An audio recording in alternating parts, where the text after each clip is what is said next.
Sarado na po ang paghahain ng Certificate of Candidacy para sa mga kandidato ngayong eleksyon 2013. Wala na pong extension. Kaya naman kanina tuloy-tuloy ang dating ng mga daga-ambisyong maging senador sa punong tanggapan ng COMELEC sa Maynila. Mula sa COMELEC nakatutok live si Tina Pangaliban Perez. Tina. Arnold, umabot sa 84 ang mga naghain ng kanilang Certificate of Candidacy sa pagkasenador at 35 sa kanila naghain ngayong huling araw. Kasama sa mga humabol sa last day ng filing ang ilang veterano na sa politika at isa sa mga natanong sa kanila ang issue ng political dynasty. Nagbabalik politika ang dating senador na si Ramon Magsaysay Jr. sa ilalim ng ticket ng administrasyon. Nawala man siya ng ilang taon sa politika, ang apelidong Magsaysay nanatili. Si Zambales Representative Mitos Magsaysay na asawa ng kanyang pamangkin, kumakandidato ring senador sa ilalim ng United Nationalist Alliance o UNA. Yung ating mga kapangalan, it's all right. It's not a problem for me. Ang ating mga botante, they are discerning, they are smart. Ang pinsan ni Pangulong Noynoy Aquino na si Benigno Bam Aquino, kasunod na naghain ng COC. Nagboluntaryo raw siya sa Pangulo na mapasama sa senatorial slate ng administrasyon para kumatawan sa mga kabataang tulad niya. Bentahe raw na kamukha niya si dating Senador Ninoy Aquino. Kahit issue sa ilang botante ang political dynasty, proud daw siyang mapabilang sa angka ng mga Aquino. And I think when it comes naman to families and politics, kailangan po natin tingnan yung track record. And in our case, I think we have a history of public service, no? Na sa totoo lang po, I would be proud, no? Extremely proud to be part of.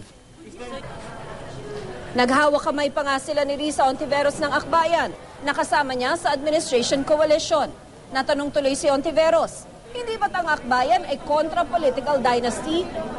Ang importante na yung mga pangalan, kahit na dati ay naglalaban noong mga nakaraang panahon, ay nagsama ngayon sa coalition slate dahil pinagkakaisahan namin na suportahan si President Noy.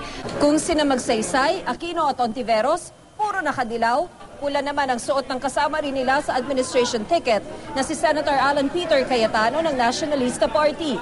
Kasama niya ang asawang si Taguig Mayor Lani Cayetano.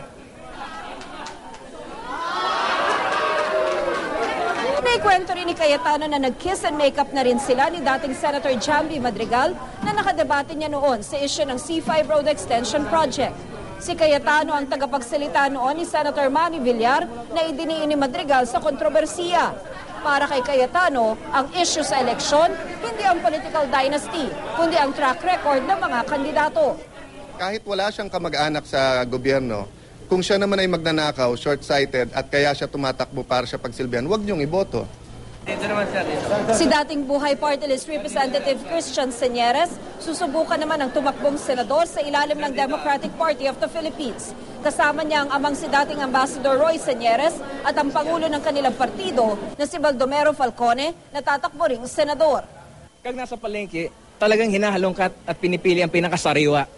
At sa darating po na halalan, ang mga botante po ay mamimili ng mga kandidato at mga kandidate. I'm so concerned about the plight of the poor in the Philippines. Kasama naman ni Nancy Binay ang kanyang amang si Vice President Jejomar Binay na maghain ng kanyang COC sa pagkasenador. Siya ang pupuno sa 12 slot ng una na nabakante na mag-back out si Joey De Venecia. Ayaw raw sana ng kanyang amang tumakbo siya, pero nakumbinsi raw siya ng mataas na ranggo niya sa mga survey. Wala rin naman daw masama kung ituring man silang political dynasty.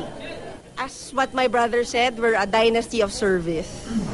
Tingnan ninyo yung anak ko, si Junjun, o si Abigail. Bakit po naman i-disqualify yung ganung mga may qualification, gusto mag-serve sa tao? Importante lamang, kailangan it must be a clean and honest election. I'll still be aspiring for an elected position in the future. Pinakamarami, Arnold, sa mga nag-file ang mga independent candidates, 48 sila. Pero sa mga partido, may pinakamaraming kandidato ang KBL, siyam. Ang una, 8. Ang LDP Laban, 1. PDP Laban, 1. Liberal Party, 3. Democratic Party of the Philippines, 3. Makabayan, 1. Nationalista Party, 3. Ganon din ang Kapatiran. Ang NPC, 2. Ang Social Justice Society, 1. At ang Akbayan, 1. Inaasahang ilalabas ng COMELEC sa susunod na linggo ang kompletong listahan ng lahat na nag-file ng kanilang COC para sa lahat ng pagtatalo ng posisyon sa eleksyon 2013. Arnold? Maraming salamat, Tina Panganiban Perez.